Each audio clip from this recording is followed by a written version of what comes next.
Bismillahirrahmanirrahim. Alhamdulillahi rabbil alamin. Wassalatu wassalam ala al-mab'uthi rahmatan lil alamin. Nabiyyina wa habibina wa qudwatina Muhammad ibn Abdillah wa ala alihi wa sahbihi wa man sar ala nahjihi wa ihtada bihadihi wa istanna bisunnati ila yaumiddin, amma ba'du. Muslimin dan muslimat, para jemaah, para pelajar, para pencinta ilmu, pencinta Al-Quran dan sunnah Nabi sallallahu alaihi wasallam, Assalamualaikum warahmatullahi wabarakatuh. Alhamdulillah, syukur kita kepada Allah Azza wa Jalla. Pada hari ini 24 hari bulan 11 2022, kita dapat teruskan pengajian kita dalam tafsir surah Al-Hadid. Surah Al-Hadid, surah yang ke-57, juzuk yang ke-27. Ayat yang kita akan baca bermula ayat 25, 26 dan 27. Di mana ayat-ayat ini, ayat 25 ini menunjukkan kepada Dustur Al-Mujtama' Al-Islami. Orang panggil peraturan perlembagaan masyarakat Islam duduk di mana? Duduk di bawah neraca timbangan yang adil dan saksama. Tidak ada kezaliman, tidak ada penyelewengan dan tidak ada penindasan.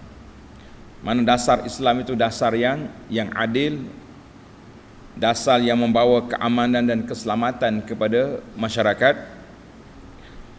Itulah yang telah digariskan oleh Allah Azza wa Jalla kepada hamba-hamba Dia. Maka Allah juga sebut dalam ini tentang kegunaan besi. Besi itu kuat, sebagaimana pejuang-pejuang Islam yang berjiwa besi ataupun menggunakan besi dalam jihad, itu adalah merupakan orang yang kuat. Kemudian disebut tentang kerusakan puak-puak Nasrani kerana mereka mudah koyak, tidak istiqamah dengan ajaran yang dibawa oleh Nabi Isa AS. Bahkan mereka telah mengubah perjalanan, mencipta bid'ah dalam hidup, dalam ibadat dan dalam kehidupan. Maka jadilah mereka golongan yang sesat, wal'iyazubillah. Baik para pelajar, seperti biasa kita akan mula dengan bacaan ayat, kemudian kita pergi kepada huraiannya insya-Allah. Ayat 25 bagi pelajar yang ada pimpinan, muka surat 1213. 1213. A'udzu billahi as-sami'il 'alim minasy syaithanir rajim. Laqad arsalna rusulana bil bayyinati وأنزلنا معهم الكتاب والميزان ليقوم الناس بالقسط وأنزلنا الحديد فيه بأس شديد ومنافع للناس وَلِيَعْلَمَ اللَّهُ مَنْ يَنْصُرُهُ وَرُسُلَهُ بِالْغَيْبِ إِنَّ اللَّهَ قَوِيٌّ عَزِيزٌ وَلَقَدْ أَرْسَلْنَا نُوحًا وَإِبْرَاهِيمَ وَجَعَلْنَا فِي ذُرِّيَّتِهِمَا النُّبُوَّةَ وَالْكِتَابَ فَمِنْهُمْ مُهْتَدٍ وَكَثِيرٌ مِّنْهُمْ فَاسِقُونَ ثُمَّ قَفَّيْنَا عَلَى آثَارِهِمْ بِرُسُلِنَا وقفينا بعيسى ابن مريم وآتيناه الإنجيل وجعلنا في قلوب الذين اتبعوه رأفة ورحمة ورهبانية ابتدعوها ما كتبناها عليهم إلا ابتغاء رضوان الله فما رعوها حق رعايتها فآتينا الذين آمنوا منهم أجرهم وكثير منهم فاسقون.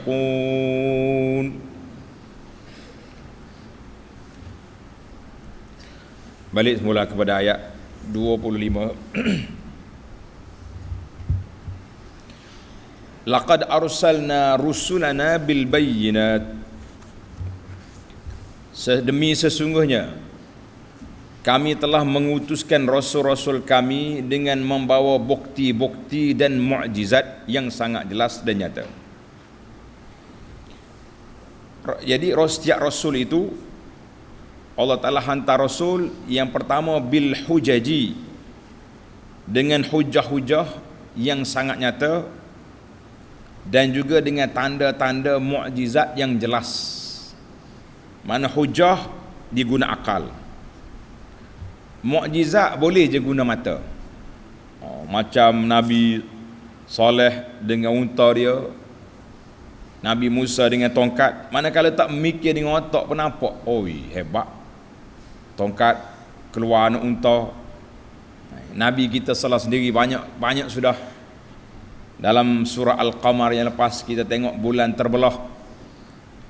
Jadi setiap rasul tu sudah ada keterangan yang nyata dan mukjizat yang cukup jelas. Mukjizat yang cukup jelas.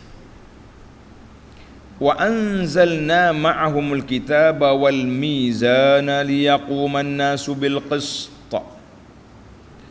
Dan kami telah menurunkan bersama-sama mereka kitab suci. Jadi setiap rasul tu ada kitab suci dia. Nabi Musa dengan Taurah, Nabi Isa dengan Injil, Daud dengan Zabur, dan ada lagi suhuf-suhuf yang lain, dan keterangan yang menjadi neraca keadilan. Menjadi neraca al-mizan. Mizan itu maknanya neraca keadilan. Untuk apa? Liyaquman nasu bil qisti, supaya manusia dapat menjalankan keadilan dengan telus, dengan saksama. Jadi Allah SWT sebut kepada kita di sini, wa anzalna ma'a rusulina al-kitaba bil haqqi. Kami turunkan kitab, makna kitab panduan, kitab hidayah dari Allah Azza wa Jalla. Wa anzalna ma'ahumul al-mizan. Al-mizan di sini dengan makna neraca, al-adlu, neraca keadilan. Kata di para ulama tafsir, di antaranya Ibnu Katsir, dia kata wahwal haqqul ladzi, keadilan, kebenaran yang dibawa, tashhadu bihil uqulus sahihah, akal yang sahih, yang waras, yang berfikir dengan baik, dia boleh nampak jelas benarnya apa yang dibawa oleh nabi-nabi mereka, rasul-rasul mereka. Tapi kalau akal yang dikuasai oleh nafsu, tak akan nampak. Dia duduk nampak. Kalau nampak apa, dia kata sihir. Dia duduk ulang tuduhan-tuduhan lama itulah. Maka al-qisti di sini, apa makna liyaquman nasu bil qisti, ay bil adli, bil haqqi wal adli, iaitulah ittiba'ur rusul. Mereka wajib mengikut ajaran rasul-rasul dalam apa yang mereka dikhabarkan, dan mentaati segala ajaran dan arahan yang dibawa oleh rasul mereka. Itu makna al-qista. Baik, kemudian Allah Ta'ala sebut wa anzalnal hadida fihi ba'sun syadid, dan kami telah menciptakan besi dengan keadaannya mengandungi kekuatan yang handal. Fihi ba'sun syadid, kekuatan yang handal. Apa dia maksud ayat ini? Lamma kana al-i'radu ba'da al-iblaq, setelah dinyatakan kebenaran, mereka masih lagi berpaling, tak mau terima juga. Mujiban lirraddi 'alal fasad, yang menyebabkan mereka Allah Ta'ala bawa sini hujah-hujah untuk menolak keburukan yang mereka bawa dengan pelbagai jenis jihad. Maknanya mu nak lawan juga, kita kena berjihad. Jihad, maka Allah Ta'ala turun ayat besi. Ay wa khalaqnal hadid, kami jadikan besi. Besi itu kuat dia dan boleh dijadikan alat-alat peperangan. Besi dijadikan alat peperangan. Satu, wa manafi'u linnas, dan juga besi juga bermanfaat, banyak manfaat kepada manusia, banyak faedah. Kita ni jarang benda tak masuk besi dah. Kalau buat rumah, tapak asas dia bermula dengan besi, tiang dia kena ada besi, semua benda jadi besi belaka. Jadi besi itu banyak kegunaan. Selain daripada alat-alat peperangan, besi juga menjadi alat kehidupan. Ay wa manafi'u linafi ma'ayishihim wa masalihihim wa sana'ihim, dalam kehidupan mereka, dalam keperluan mereka, besi banyak. Kalau kita nak senarai besi ni banyaklah kan. Tapi biarlah setakat tu dulu. Wa fil hadidi manafi' kathirah, pelbagai kegunaan besi dalam kehidupan manusia. Maknanya Allah Ta'ala gambarkan kepada kita hujah yang dibawa oleh Rasul mantap, kuat, sebagaimana besi kuat dan diperlukan dalam kehidupan manusia. Maknanya mu ni kalau mu nak kuat, kena berpegang dengan ajaran Rasul, ikut Rasul-Rasul kamu. Sebagaimana bangunan kita nak kuat, kita masakkan dia besi, lagi besar besi, lagi kuat. Itu maknanya. Kemudian Allah nyatakan, waliya'lamallahu man yansuruhu wa rusulahu bil ghaib, dijadikan besi dengan keadaan demikian supaya manusia mempergunakan faedah-faedah itu dalam kehidupan mereka sehari-hari, dan supaya ternyata pengetahuan Allah tentang orang yang mempergunakan kekuatan handalnya itu dalam menegak dan mempertahankan agama Allah serta menolong rasul-rasulnya. Jadi Allah Ta'ala nak tahu di sini, liya'lam Allah, supaya apa tu? Supaya manusia, supaya ternyata pengetahuan Allah. Allah Ta'ala tahu dah, tapi dia nak nyatakan kepada kita ilmu ru'yah, supaya kita nampak jelas siapakah yang menolong agama Allah Ta'ala dengan menolong Rasulnya sallallahu alaihi wasallam bil ghaib. Apa makna bil ghaib ini? Padahal menegakkan dan pertahankan agama Allah serta menolong Rasul-Rasulnya, padahal balasan baiknya tidak kelihatan. Maknanya kita tolong ni, kita percaya betul-betul, percaya pada benda ghaib, percaya kepada pahala, percaya kepada janji Allah, percaya kepada syurga yang disediakan bagi orang yang berjuang. Itu dia panggil bil ghaib. Baik, kata di ulama tafsir, maksud ilmu zuhur di sini zahirnya ilmu yang kita boleh nampak pejuang-pejuang Islam ini sangat yakin kepada janji Allah Azza wa Jalla. Allah Ta'ala tahu dah, tetapi Allah nak suruh kita tahu, kita nampak. Bagi Allah Ta'ala dia ada ilmu, semua ilmu ada. Sebelum buat, Allah Ta'ala dah catat ilmu seketika berlaku dan ilmu setelah berlaku. Cuma ilmu tentang pahala dosa tidak diberi kepada orang itu sehinggalah berlaku. Mana dalam Lauhil Mahfuz Tuhan tulis dah orang ni akan berjuang Islam, menegakkan Islam sekian-sekian. Dia akan dapat pahala. Tapi pahala tu tak berlaku sehinggalah dia buat. Sehingga sampai kepada masa dia. Maknanya orang-orang yang berjuang Islam ini, mereka berjuang semata-mata kerana beriman kepada ghaib, perkara yang kita tak nampak. Bil ghaibi minhum anhum. Jadi benda kita tak nampak, tapi kita yakin bahawa Allah Subhanahu wa taala yang berjanji, janji Allah Taala itu benar. Janji manusia, jangan hati-hati. Dia boleh bertukar, boleh berubah 4 kali sehari.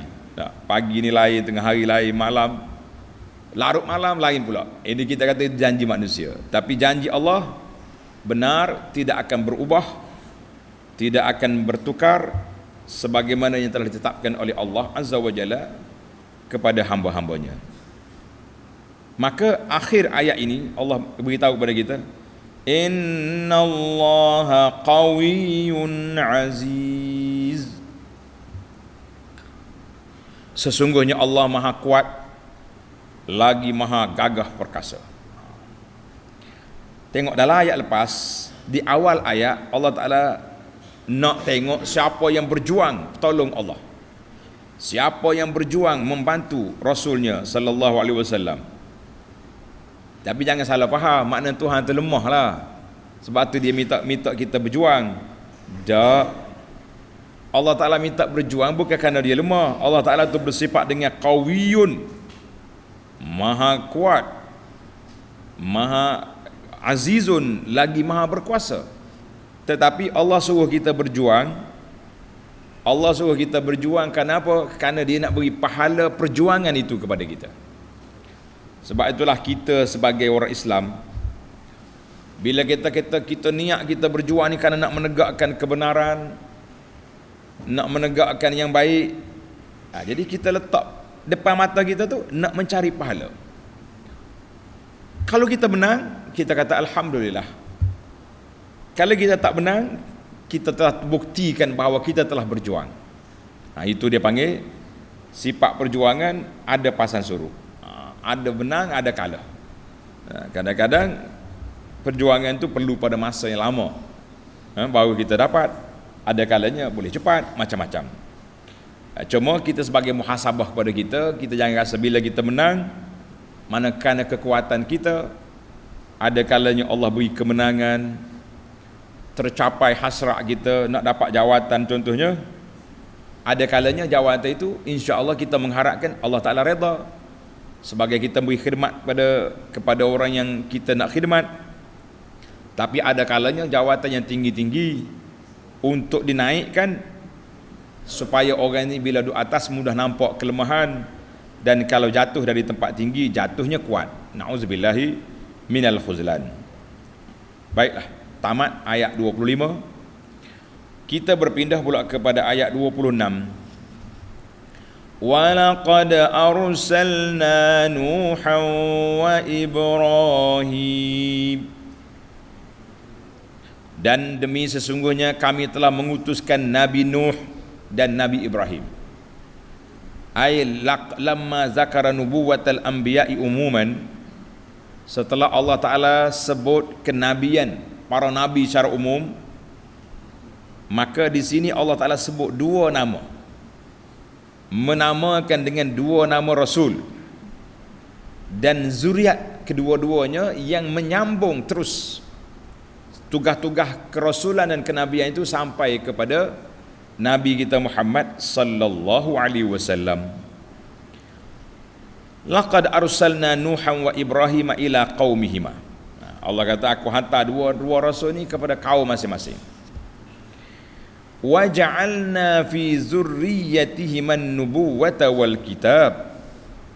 Dan kami jadikan pada keturunan kedua-duanya, dua ni, Nabi Nuh dengan Ibrahim ini, orang-orang yang berpangkat Nabi dan menerima kitab-kitab.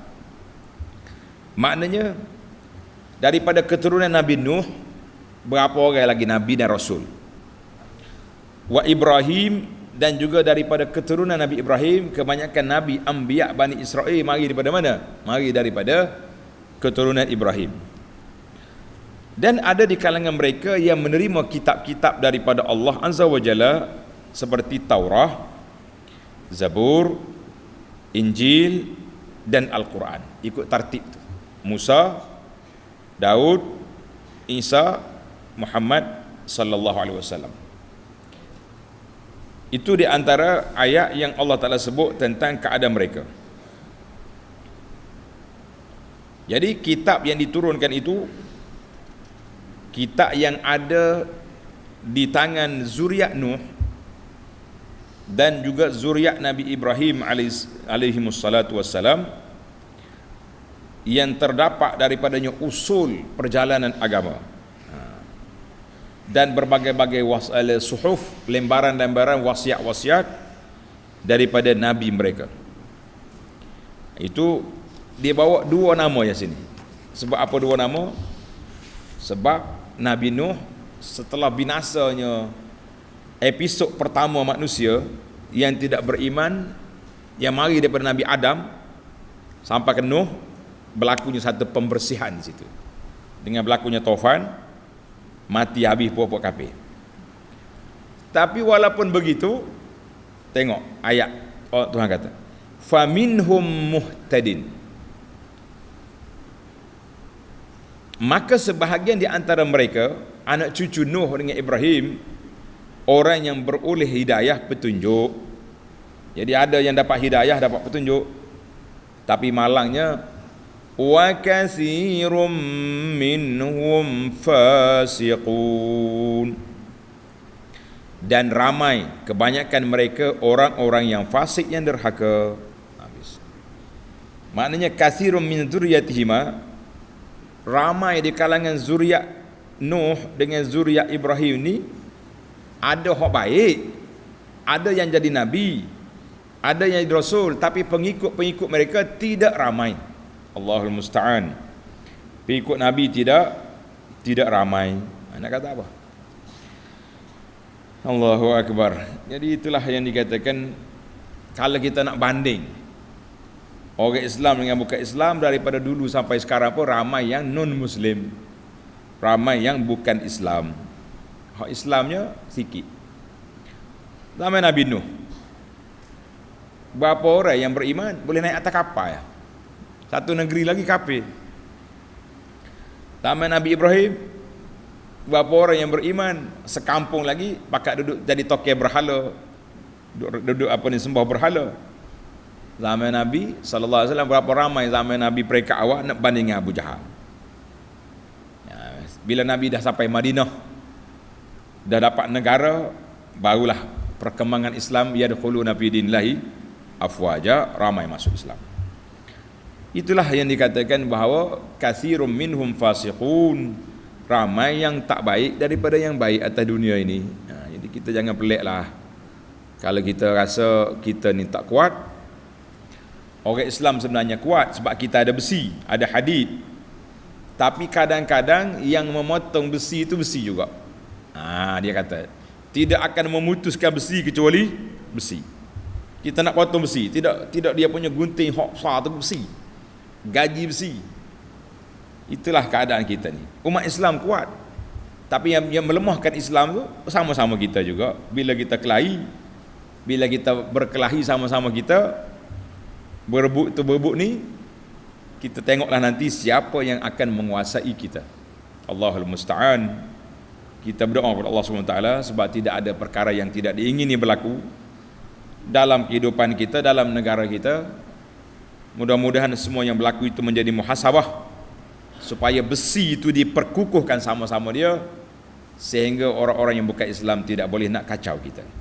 Tapi kalau besi sudah berterabur, besi sudah dilipat-lipat, sudah dipijak-pijak, maka dia tidak ada lagi kekuatan. Fatazhabu fatafshalu wa tazhaba rihukum. Bila orang Islam itu lemah, besinya tidak diikat kuat-kuat, maka kita tidak kuat. Itulah nasib apabila hilangnya kekuatan ummah. Baiklah, Kita pergi pada ayat terakhir dalam perbincangan kita ini, ayat 27. Summa qaffayna ala atharihim birusulina. Kemudian kami iringi sesudah mereka rasul-rasul kami silih berganti. Yani atba'na ala atharihim, kami ikuti lepas pada Nuh, mari pula siapa dia rasul-rasul yang lain. Selepas daripada Nabi Ibrahim, mari pula zuriat-zuriat dia, Ishaq, Ismail, Yaqub, Yusuf, sampai ke Nabi kita Muhammad sallallahu alaihi wasallam. Itu dia panggil silih berganti. Fa arsalnahum wahidan tilwa akhar. Biasanya satu nabi itu satu kaum. Ada juga nabi satu masa lebih daripada seorang rasul. Contohnya zaman Nabi Ibrahim dengan Nabi Lut. Dia lebih pada seorang. Tepat pun tidak jauh. Nabi Musa dikembar dengan Nabi Harun. Tapi biasanya nabi itu seorang-seorang dia. Baik.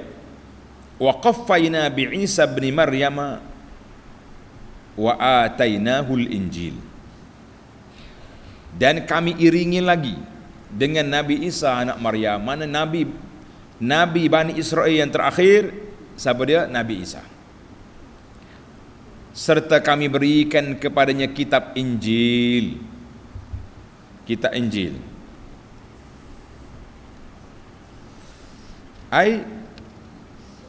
Munasabah kenapa disebut Nabi Isa? Orang lain tak sebut. Dia sebut zuriat Nuh dengan zuriat Ibrahim, kemudian lompat terus kepada Isa. Mana Musa, mana Yusuf? Jawab dianya, oleh kerana Nabi Isa ni termasuk salah seorang nabi yang agung selepas daripada Musa, nabi terakhir di kalangan Bani Israel. Wahwal muayyadu bihi, dan dialah yang membawa ajaran yang terakhir dari kalangan Bani Israel. Selepas daripada itu dia telah mengisyaratkan bahawa akan datang lepas pada aku ya'ti min ba'di ismuhu Ahmad, nabi yang bernama Ahmad. Nabi dalam kitab Injil nama dia Ahmad. Dan itu Nabi Isa alaihissalam. Wa atainahul Injil, dan kami telah beri kepada Isa kitab apa nama? Kitab Injil. Sekarang ni orang panggil Bible. Kita tak usah panggil Bible lah, kita panggil Injil. Sebab Allah Ta'ala namakan kitab Injil. Boleh juga kalau nak jadi Bible pun, kitab-kitab yang telah diubah, yang telah dimodify oleh pendeta-pendeta, kita kata itu Bible. Injil kitab Allah Azza wa Jalla yang Allah Ta'ala turunkan kepada Nabi Isa alaihissalam. Baik. Apa jadi? Tengok dalam ayat yang lepas, fatala alaihimul amadu faqasat qulubuhum. Bila lama masa, jarak jauh di antara Nabi dengan Bani Israel ini, jadi keras hati mereka. Dan ada di kalangan mereka, tengok Tuhan gambarkan di sini, وَجَعَلْنَا فِي قُلُوبِ الَّذِينَ اتَّبَعُوهُ رَأْفَةً, dan kami jadikan dalam hati orang-orang yang mengikutnya, mengikut Isa, perasaan belas, warahmatan, dan kasihan sesama sendiri. Dua, warahbaniyah, dan perbuatan mereka beribadat secara rahbaniyah. Ibtada'uha, rahbaniyah, mereka lah yang mengadakan rekaannya. Dia panggil buat bid'ah, dia reka sendiri ibadat. Dia reka sendiri ibadat. Ma katabna alaihim, kerana mencari kami tidak mewajibkan kepada mereka. Dalam mereka berbuat demikian kerana mencari keridaan Allah. Dia nak keridaan Allah, dia reka ibadat yang Allah Ta'ala tidak ajar. Tak ada lagi kitab Injil. Nabi Isa pun tak ajar, tapi mereka buat. Satu kesalahan atau jinayah yang dibuat oleh mereka reka ibadat. Lepas dia reka, apa jadi? Fama ra'auha haqqa ri'ayatiha, Dalam pada itu mereka tidak menjaga, tidak memeliharanya menurut yang sewajibnya. Dia reka-reka, dia sendiri tak buat. Itu dia panggil kesalahan yang kedua atau jenayah yang kedua yang dibuat oleh puak-puak ni, iaitulah jenayah reka, dia pun tak amal. Baik. Fa'atayna alladhina amanu minhum ajrahum. Oleh itu, orang-orang yang beriman kepada Nabi Muhammad sallallahu alaihi wasallam di antara mereka, mana orang ahlul kitab, Nasara, Kristian yang beriman pula dengan Quran, ataupun Yahudi beriman dengan Quran, kami berikan mereka pahala. Tapi malangnya, wa katsirum minhum fasiqun, dan sebaliknya ramai di antara mereka yang fasik, yang derhaka, tak ikut arahan. Allahul musta'an. Ini yang kita bimbang para jemaah sekalian.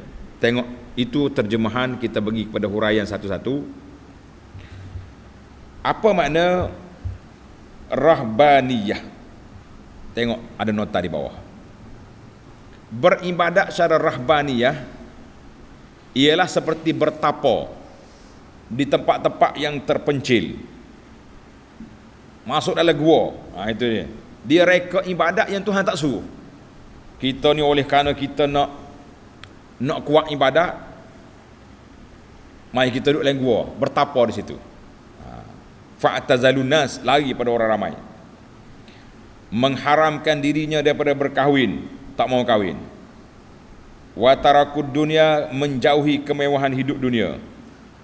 Jadi sama ada duduk dalam gereja dia, dalam rumah-rumah ibadat dia, ataupun dia duduk dalam gua-gua di atas bukit, orang panggil bertapa. Jadi sistem pertapaan ini adalah bid'ah yang direka oleh puak-puak Nasara yang tidak diajar oleh Allah Azza wa Jalla. Ini bahaya ni. Maka dalam ayat ini Tuhan sebut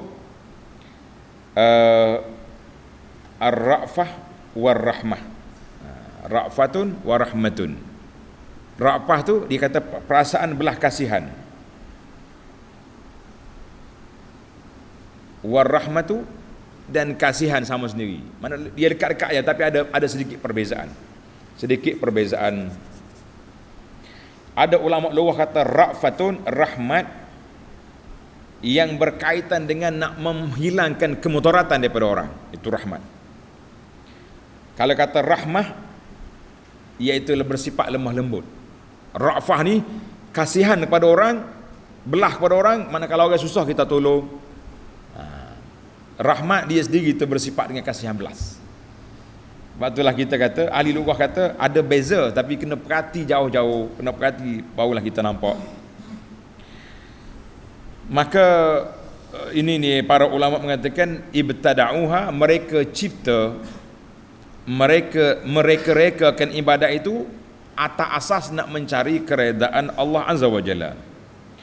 Sedangkan kalau dia tak reka, kalau dia ikut apa yang telah diajar oleh Nabi, cukup. Cuma dia rasa tak cukup, nak buat lagi benda pelik. Allah suruh dia benarkan dia kahwin, dia tak mau kahwin. Jadi bila tak mau kahwin pula, jadi benda pelik-pelik pula berlaku. Macam-macam lah cerita.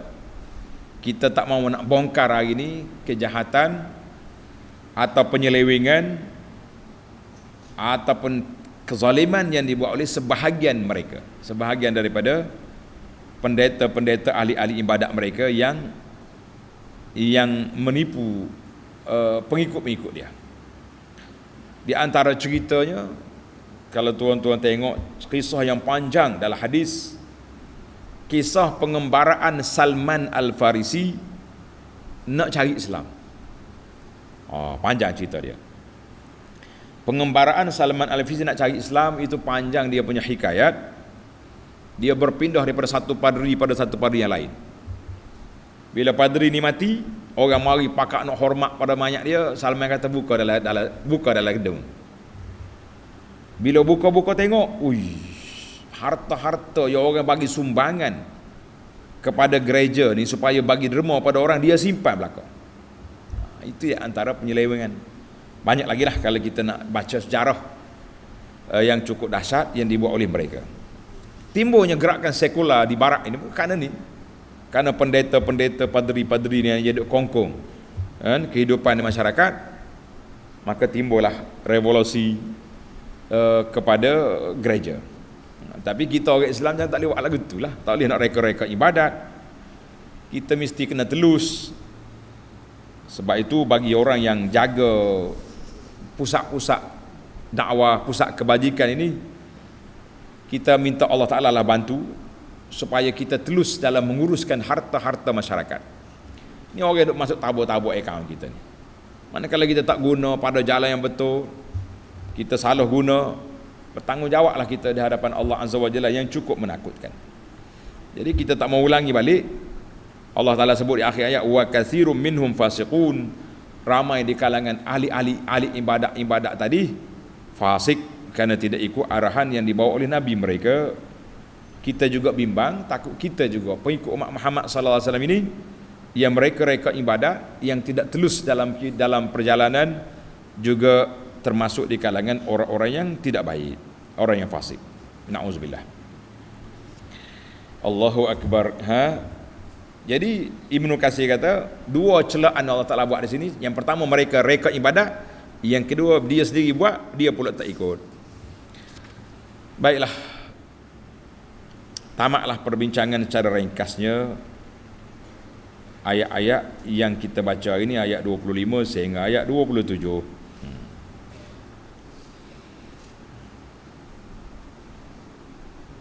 Kita berpindah kepada Al-Fawaid. Tengok pelajar Al-Fawaid. Faedah yang pertama, Al-Faidatul Ula, faedah yang pertama,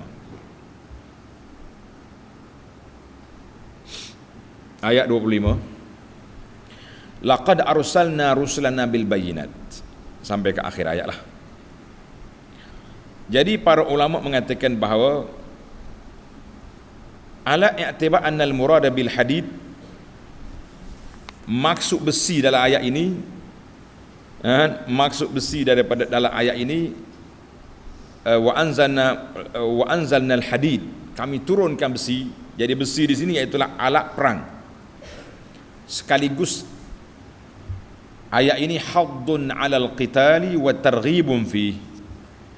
Ayat ini menggalakkan berjuang, peperangan, dan memberi semangat untuk orang Islam itu berjuang. Jangan tak berjuang, kita kena berjuang. Kemudian kata di para ulama, dia kata ad-da'watu, dalam kitab Adwa'ul Bayan kata i'lam anna ad-da'wata ila Allah bi tariqaini.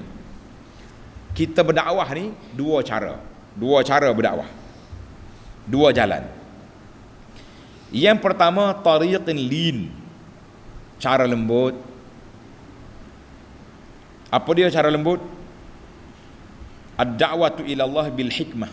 Kita dakwah dengan hikmah, mau'izatin hasanah, dengan seruan yang baik, bawa dalil-dalil, bawa hujah-hujah, kemukakan dari sudut dalilnya, dari sudut logiknya, dan macam-macam lagi. Kita mengatakan itu di antara dakwah cara lembut. Macam kita sekarang lah, kita nak dakwah, kita jumpa orang non-Muslim, kita ajak dia, kita dakwah dia, kita seru dia.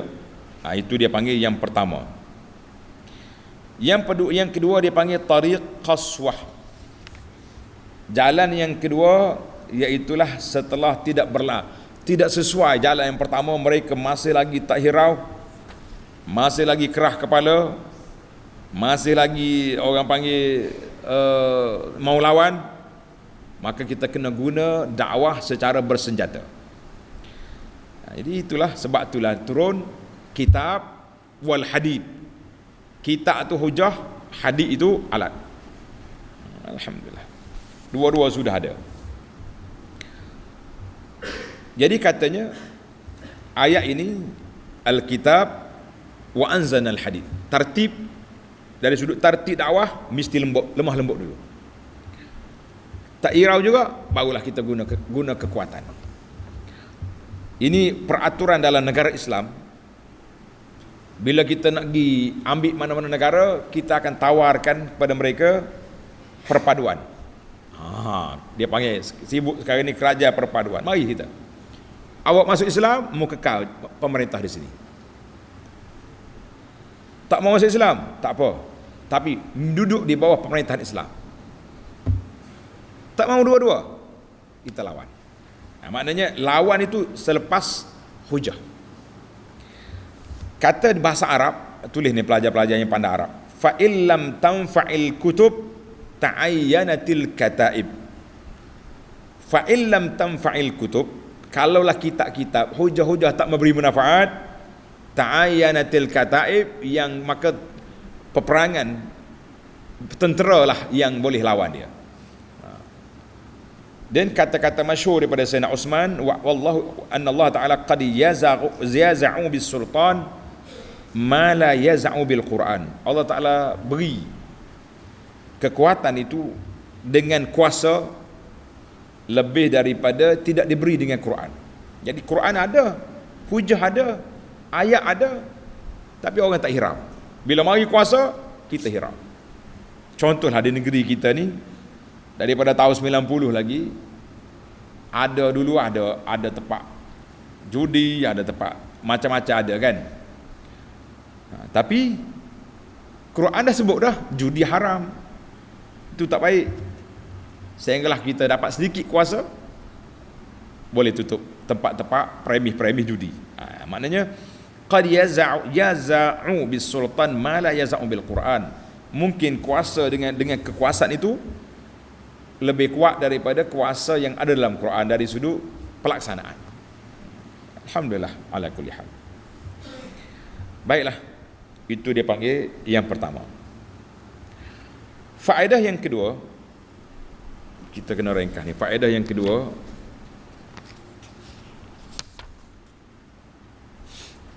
wal ya'lamallahu man yansuruhu wa rusuluhu bil ghaib.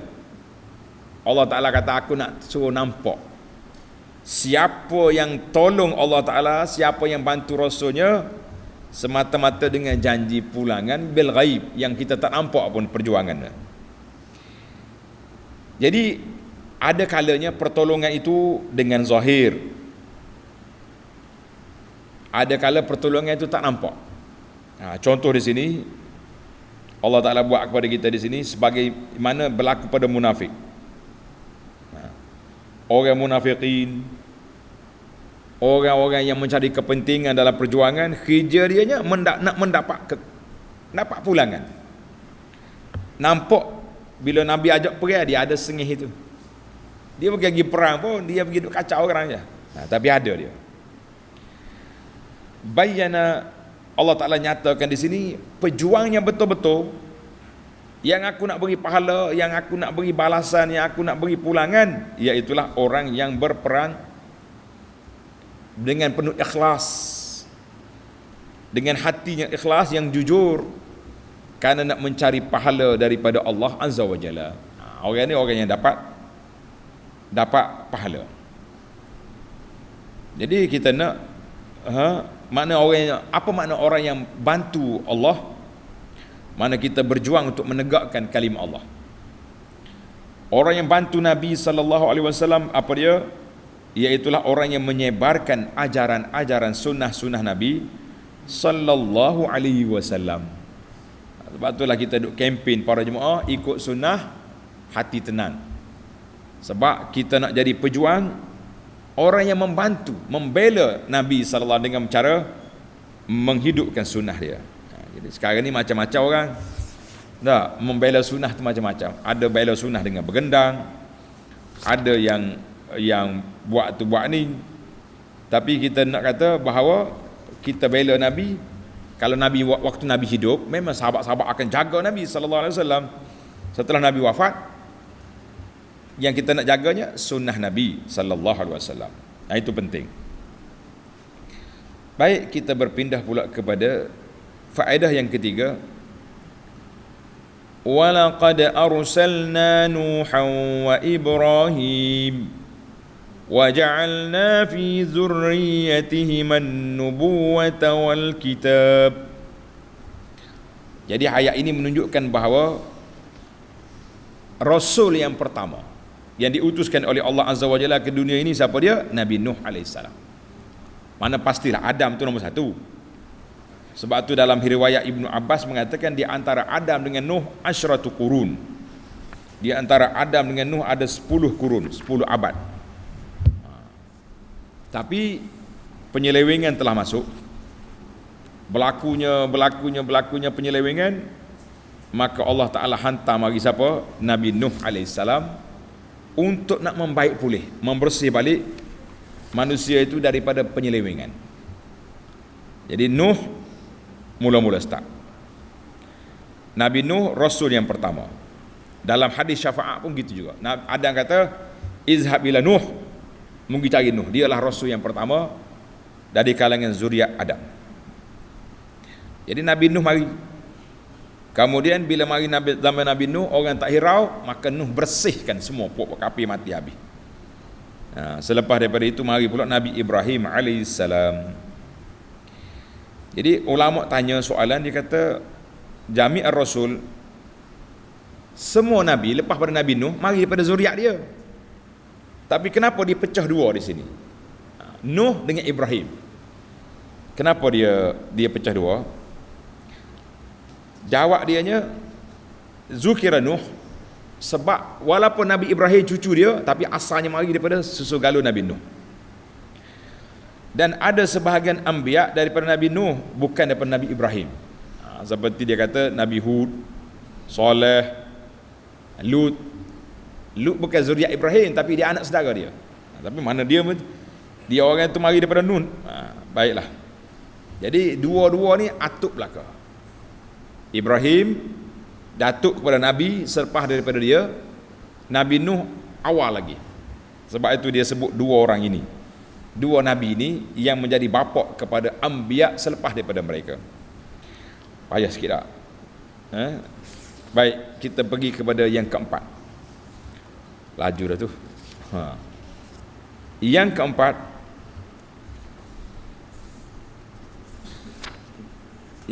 kita ambil ayat yang ke-27. Summa qaffayna ala atharihim birusulina. Kemudian kami iringi sesudah mereka dengan Nabi Rasul kami, iaitu Nabi Isa, dengan sifat-sifat pengikut dianya, dengan kerenah atau peperangan yang dibuat oleh pengikut dia. Siapa dia pengikut dia? Orangnya hati lembut, hati baik. Orang-orang pengikut Nabi Isa ni hati dia baik.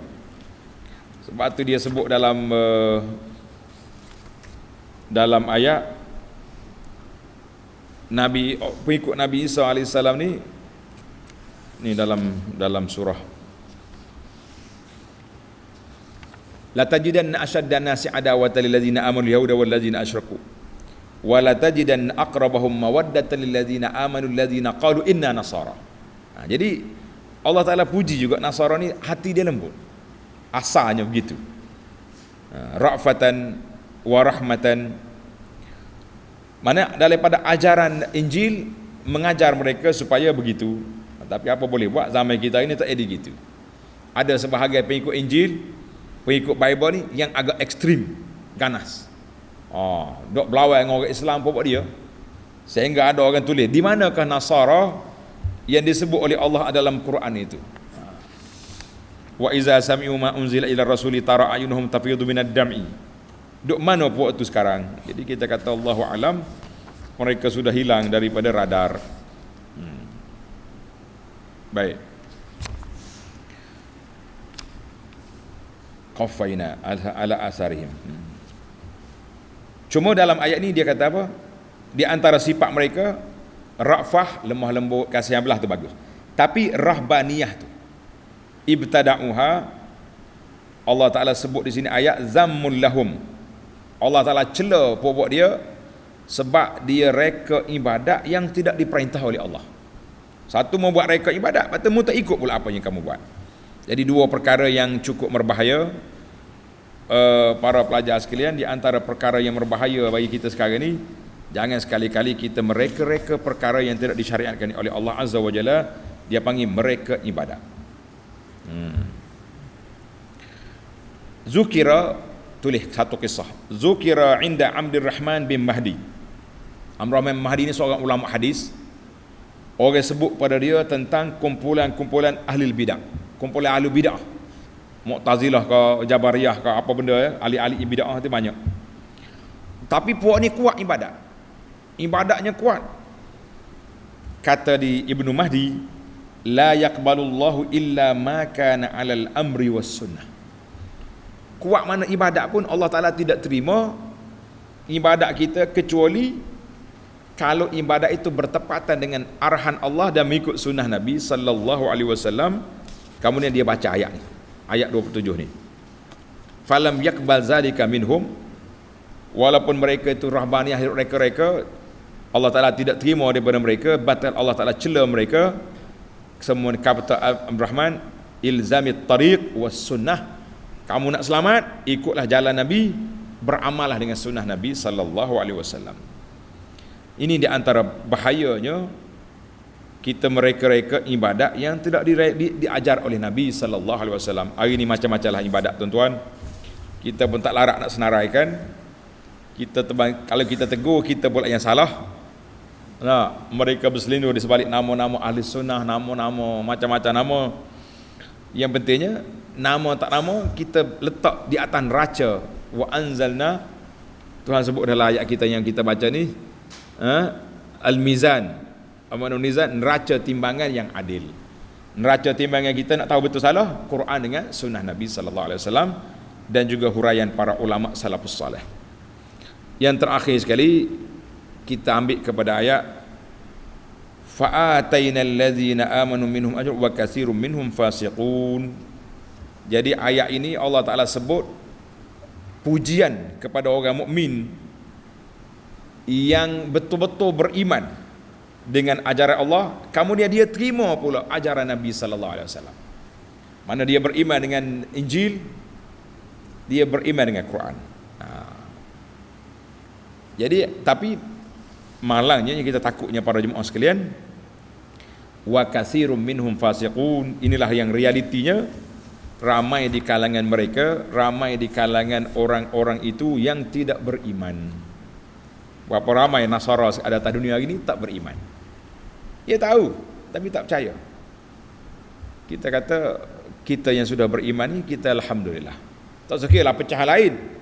Agama Buddha, agama Hindu, agama-agama lain itu banyak lagi. Tapi Nasara, ada kitab di tangan pun ramai yang tidak beriman. Allahu Akbar, dua kali Allah Ta'ala sebut ayat 27 wa katsirum minhum fasiqun, itu ahlul kitab yang tidak beriman. Dan ayat 26 walaqad arsalna rusulana, secara umum semua makhluk, wa katsirum minhum fasiqun, ramai di kalangan mereka yang tidak beriman. Itulah dia panggil alam nyata. Orang yang tidak beriman lebih ramai daripada orang yang beriman. Maka dengan itu para jemaah sekalian, kita letaklah kesyukuran kepada Allah Azza wa Jalla, sebab Allah pilih kita ni sebagai orang yang beriman. Allah masabbitna alal haqi, ya Allah tetapkan kita di atas iman. Ya muqallibal qulub, sabbit qulubana ala dinika wa ala ta'atika wa ala sunnati nabiyyika Muhammadin sallallahu alaihi wasallam. Tetapkan hati kami di atas agama, di atas jalan, di atas sunnah Nabi sallallahu alaihi wasallam. InsyaAllah kita akan sambung lagi dalam siri akan datang, bermula ayat 28 sehingga ayat 29. Dua ayat saja. InsyaAllah. Subhanakallahumma wa bihamdika, asyhadu an la ilaha illa anta, astaghfiruka wa atubu ilaik. Wa sallallahu ala nabiyyina Muhammadin wa ala alihi wa sahbihi ajma'in, walhamdulillahi rabbil alamin.